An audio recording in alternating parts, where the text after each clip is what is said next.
The fact that we are enjoying balmy Miami today when they were going to be in Ohio, they were going to be in Chicago, then they were thinking of New York, they were thinking of North Carolina, they are in Ohio, in Florida, we are in Florida, because this is where Hillary Clinton is coming from. North Carolina today, and it's the safest bet that she's going to win here.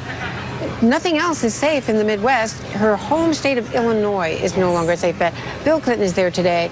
They can't appear with Rahm Emanuel. That's too toxic politically. Bernie Sanders has basically taken Illinois off the map for her as a campaign venue because she cannot show up with the former Clinton chief of staff in the Clinton White House. Right, and Senator Sanders has been hammering Rahm Emanuel and Secretary Clinton by extension, and so they're quite concerned that that's going to hurt her in Illinois. But Andrea, you're right. Just the mere fact that we are in Florida underscores how competitive this race has become. The Clinton campaign liking their chances here in Florida. She's up by double digits here. And they also think that they're looking strong in North Carolina. But let's talk about Illinois. That's her home state.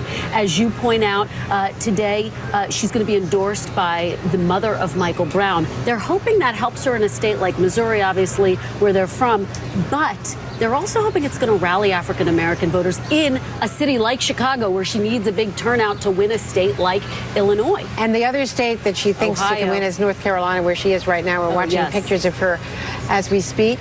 She's just now stopping at a polling place there. But Ohio is so central. Yes. Ohio, Illinois, and Missouri, having lost Michigan, even though she won more delegates last week, the fact that she actually lost Michigan to Bernie Sanders is going to, if he wins Ohio today, it's going to be a big psychological momentum push for him, because while far behind in delegates, it's going to say to the Democratic Party, what is going on here? If we have a Democratic nominee who cannot compete in the Rust Belt and in the broad middle parts of the country, we're in trouble. Well, and remember, she won Ohio back in 2008. Michigan was a huge wake-up call for them, Andrea, and it resonated and underscored the fact that Sanders' message about trade, about the economy, was resonating with voters throughout the Midwest. So after Michigan happened, we saw Secretary Clinton more aggressively hit some of those themes. She started to talk about her plans more about how she was going to bolster the manufacturing sector. But the question is there enough time to that actually have an impact?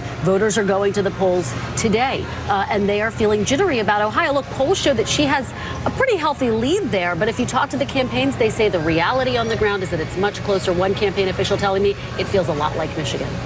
Indeed. Kristen Welker.